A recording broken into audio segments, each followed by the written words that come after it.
When was the last time you reminded yourself to be grateful? Was it a day ago? A week ago? A month? Do you even remind yourself of that sort of thing?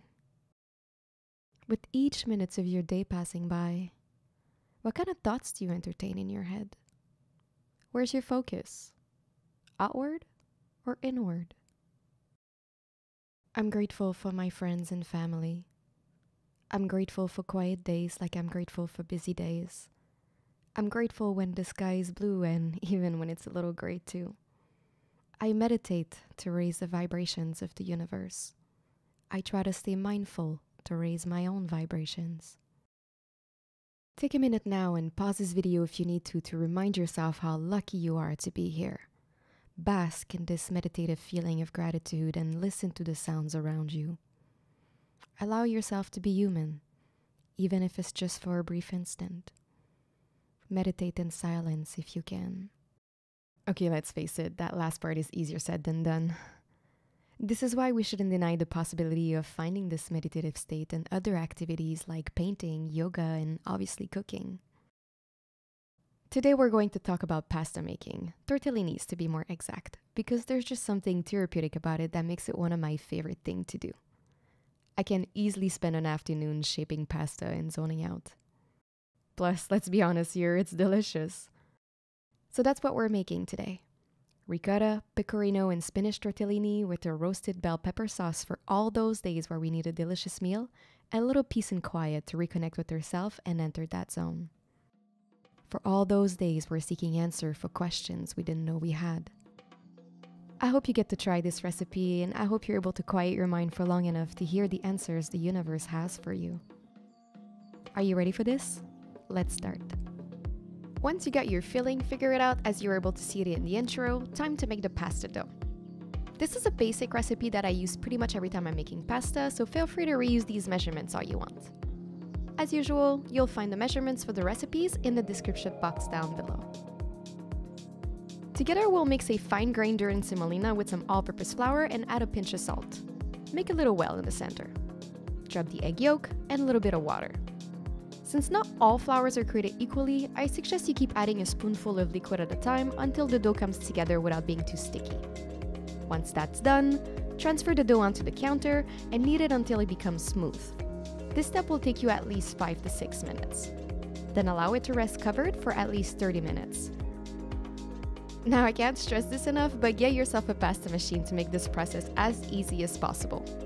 The machine usually fixes itself on the side of a regular counter, but the top of my kitchen island is a little bit too thick for it, hence the ghetto setup, so just don't mind it. We're gonna wanna work with a small portion of the dough at a time and keep the rest covered so it doesn't dry.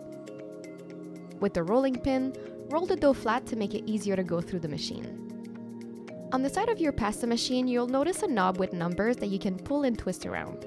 The number goes from 1 to 7, 1 being the thinnest and 7 being the thickest setting. Always start on number 7 and work your way down to the desired thickness. Pass the flattened dough once and fold it in 3 like a letter before passing it again on the thickest setting. We're going to repeat this step at least 5 to 6 times before turning the knob on our machine, as it will realign the gluten molecule and build strength into our pasta sheet. You'll notice the difference in texture the more you keep going. Once you get a nicely strong pasta sheet, time to switch numbers and continue passing it through the machine until you get to level 2. Since we're making tortellinis, from experience, it's better to stop at level 2 as the sheet could be too thin and let the filling escape during the cooking process. The next step will be to cut circle either with a cookie cutter or pretty much anything else you have on hand. Wine glass totally work for this. Drop a small amount of filling in the middle of each circle and process the folding as such. Repeat all these steps until you're done all your filling and pasta dough. Keep your pasta fresh until you're ready to eat by freezing them flat on the baking sheet before storing them in a freezer-friendly bag. Now tap yourself on the back for making a batch of delicious tortellinis. The next step will be to start on our sauce, and that's something you could also make in advance like I did for this video. Everything freezes well, so you can be sure that your future self will be very grateful that you went through all this trouble. Step 1 will be to remove the seeds out of our bell peppers and slice the top of the garlic. Place them on a baking sheet and drizzle with oil before roasting them in the oven for 45 minutes. Because they will be easier to handle later, place your roasted vegetable in a pot and then in the fridge until they cool down. Once ready, remove the skin on the pepper and squeeze all the delicious roasted garlic paste out of the bulb. Time to gather the rest of the ingredients, which are a chopped yellow onion, the dry spices, and a big can of Italian tomatoes. First, start by sweating the onions in a bit of oil until they become translucent. Add the roasted pepper, the garlic, the can of tomatoes, and the spices. Roughly break everything down with a wooden spoon or a spatula and cover the pot to let your sauce simmer on low heat for at least 3 to 4 hours. Now allow the smell of these delicious ingredients simmering to take over your house, and it's totally okay to stir it up from time to time and admire all this deliciousness being created. After 4 hours, you're almost done. Either with a hand blender or a regular one, pulverize everything until it's smooth. And voila! It was that easy!